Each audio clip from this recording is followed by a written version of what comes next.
Hello दोस्तों, कैसे हैं आप लोग। इस वीडियो में हम लोग जानेंगे कि दिल्ली बार काउंसिल में आप कैसे इनरोल करा सकते हैं। तो चलिए स्टार्ट करते हैं। तो जैसे आपको फॉर्म मिलेगा, उस फॉर्म में सबसे पहले आपको अपना ऊपर डेट ऑफ बर्थ भरना है। ठीक है। उसके बाद से आपको अपना नाम भरना है। ठीक है। नाम भरने के बाद यूनिवर्सिटी और पासिंग ईयर क्या है। ठीक है। तो आप अपना यूनिवर्सिटी भरेंगे। उसके बाद से पासिंग ईयर भरेंगे। ठीक है। बाकी इसमें कुछ नहीं भरना है। ठीक है। ये सब ऑफिस वर्क है। ठीक है। कुछ नहीं भरना है। उसके बाद से यहाँ पे उसके नीचे ही फर्स्ट पेज पे ही लिखा है whether law course in university और college was approved by BCI. तो आपको यस भरना है। ठीक है। यस भरना है। उसके बाद से जब आएंगे तो सेकंड पेज पे तो specific information to be filled by applicant. ठीक है। मतलब आप फॉर्म भर रहे हैं तो आपको ही ये भरना है। ठीक है। टेंथ ये तो आप लोग पढ़ के ही भर सकते हैं। ठीक है। इसमें कुछ बताने की ज़रूरत नहीं है। ठीक है। इसमें आपको पासिंग जो है किस बोर्ड से आप पास किए हैं, कब पास किए हैं वो लिखना है, कितना परसेंटेज है वो लिखना है। ठीक है। उसी प्रकार से इसमें ट्वेल्थ में लिखना है। ग्रेजुएशन आपने किया है तो इसमें ग्रेजुएशन का भर देना है। ठीक है। कि किस यूनिवर्सिटी से किए हैं, कब पास किए हैं। ठीक है। परसेंटेज कितना है और मार्क्स भी लिखना है इसमें। ठीक है ना। मतलब देखिए, percentage with total marks of 10। ठीक है। उसके बाद से आपने एलएलबी 3 इयर्स किया है या 5 इयर्स किया है वो लिख देना है। ठीक है। कौन कौन से सेमेस्टर कब कब आपने पास किया है, कितने नंबर आए हैं, टोटल मार्क्स कितना है वो इसमें भरना है। देखिए, मैक्सिमम मार्क मतलब इसमें टोटल मार्क्स भरना है, कितना मार्क्स आपने लाया वो भरना है इसमें। परसेंटेज या सीजीपीए कितना है, अगर सीजीपीए उसमें है तो सीजीपीए भरिए, सीजीपीए नहीं है तो इसमें परसेंटेज आप भर के आगे बढ़ सकते हैं। ठीक। उसके बाद से है इसमें कैटेगरी भरना है। जनरल है तो जनरल भरें, ओबीसी है तो ओबीसी, एससी एसटी है तो एससी एसटी, या फिजिकली चैलेंज पर्सन है तो वो भर सकते हैं। यहाँ पे डेट भरना है। ठीक है। यहाँ पे आपका सिग्नेचर रहेगा। ठीक है। उसके बाद यहाँ पे आपका फोटो रहेगा। ठीक है। इसमें कुछ नहीं भरना है आपको। ठीक। यहाँ पे आपका नाम। ठीक है। नाम रहेगा। यहाँ पे आपका जेंडर रहेगा। ठीक। उसके बाद से यहाँ परमानेंट एड्रेस भरेंगे, मोबाइल नंबर भरेंगे। ठीक है। उसके बाद से अगर और कोई नंबर देना चाहते हैं तो वो दे सकते हैं यहाँ पे। ये एड्रेस है। ठीक है। टेम्प्रोरी या प्रजेंट एड्रेस यहाँ भर सकते हैं, और कोई मोबाइल नंबर देना चाहते हैं तो यहाँ डाल सकते हैं। यहाँ आपका ईमेल रहेगा। ठीक है। उसके बाद से यहाँ पे फिर से आप भरेंगे, अपना नाम भरेंगे, फिर अपने पिताजी का नाम। ठीक है। उसके बाद से इसमें नीचे आप कब 21 ईयर्स के हुए हैं वो भरेंगे डेट। ठीक है। कि कब आपने 21 ईयर अचीव किया है। ठीक है। मतलब कब कंप्लीटेड किया है, अचीव नहीं। ठीक है। आगे उसके बाद नीचे आएंगे, इसमें कुछ नहीं भरना है। उसके बाद से आएंगे पार्टिकुलर ऑफ लॉ डिग्री। ठीक है। आपने किस यूनिवर्सिटी से पास किया है। ठीक है। वो लिखेंगे यहाँ पे। उसके बाद से आपने कौन सा 3 इयर्स किया है या ऑनर्स किया है वो लिखेंगे यहाँ पे। ठीक है। आपका सेशन क्या था 2015 से 2020। ठीक है। वो भरेंगे यहाँ पे। उसके बाद से अपने कॉलेज का नाम भरेंगे। ठीक है। Whether degree was taken by private studies, तो वो अगर है तो भरेंगे, नहीं तो नहीं। ठीक है। आपने कौन सा डिग्री किया है। ठीक है। वो भरेंगे यहाँ पे। 3 इयर्स की 5 इयर्स। ठीक। उसके बाद से यहाँ पे इंग्लिश भरेंगे। मीडियम आपका कौन सा था इंस्ट्रक्शन का, हिंदी या इंग्लिश, वो भरेंगे। ठीक है। यहाँ पे एस डाल देंगे। अगर प्रोफिशिएंसी टेस्ट इन इंग्लिश का अगर हुआ था उसमें तो यस भरेंगे, नहीं हुआ था तो नो भरेंगे। ठीक है। अगर आपने कोई अगर फॉरेन से डिग्री प्राप्त किया है लॉ का तो इसमें भर सकते हैं। ठीक है। अगर नहीं तो इसको खाली छोड़ देंगे, नहीं भरना है। ठीक। अगर आपने लॉ डिग्री के साथ मतलब उसके पहले या बाद में या कभी भी ग्रेजुएशन किया है, जैसे एक होता है इंटर के बाद आपने तुरंत एलएलबी में 5 ईयर्स में कर लिया, तो उसमें तो साथ में ही ग्रेजुएशन इंक्लूड होता है, ठीक है। अगर आपने अलग से ग्रेजुएशन किया है तो यहाँ पे भर सकते हैं, ठीक है। ठीक, यहाँ पे आपको भरना है।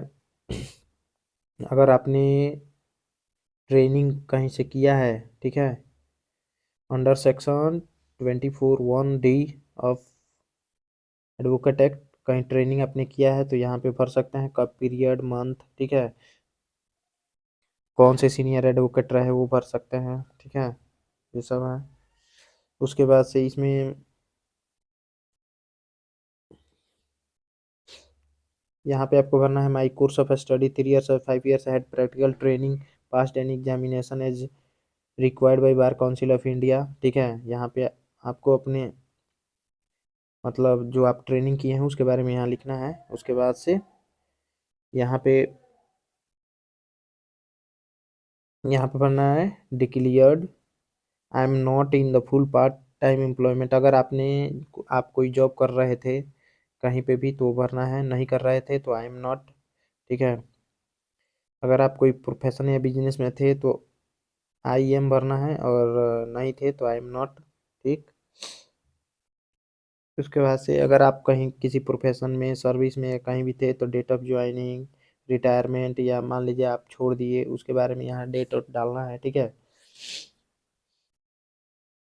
अब यहाँ पे है, I left my previous employment, जब आप एम्प्लॉयमेंट थे ही नहीं तो ये सब भरने की ज़रूरत नहीं है, छोड़ देना है, ठीक है।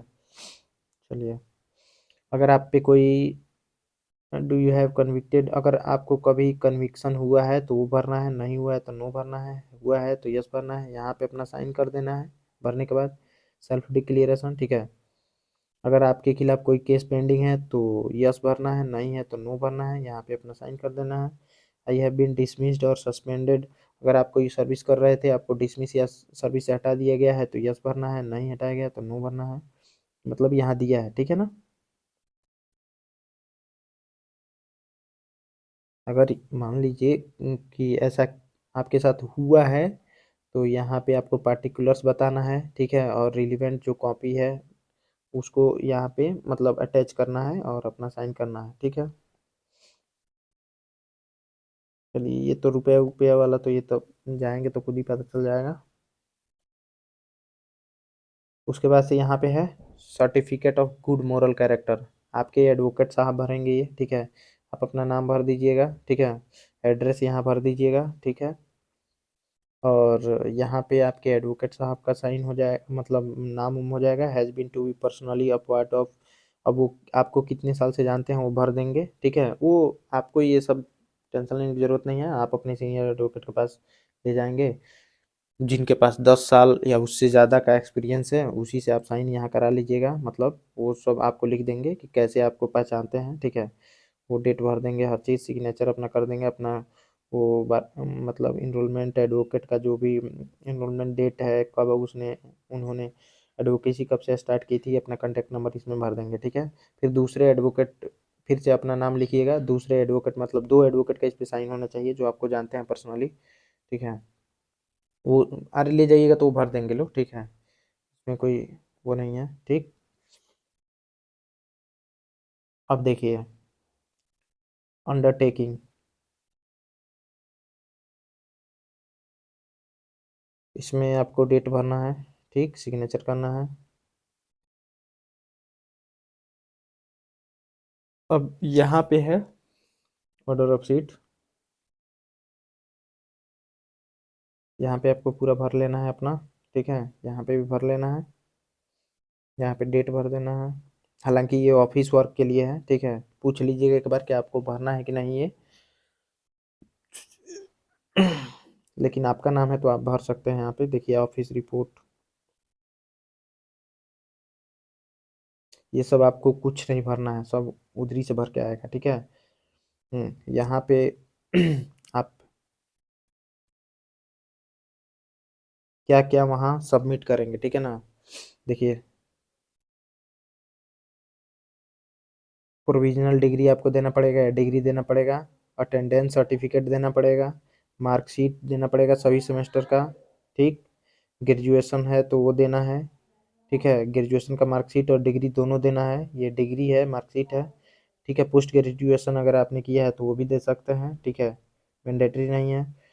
और 12th का मार्कशीट और सर्टिफिकेट देना पड़ेगा, 10th का मार्कशीट और सर्टिफिकेट देना पड़ेगा, प्रूफ ऑफ रेसिडेंस देना पड़ेगा, ठीक है।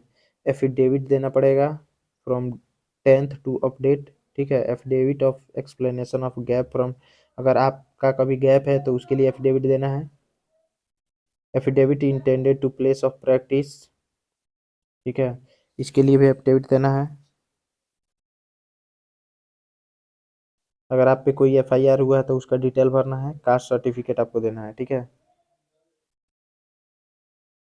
उसके बाद से फिर से यहाँ पे आपको अपना नाम, ठीक है, यूनिवर्सिटी, कब आपने फाइनल किया वो भरना है, ठीक है। यहाँ पे आप अपने क्लास के बारे में भर सकते हैं, नहीं छोड़ भी देंगे तो भी कोई बात नहीं है, ठीक।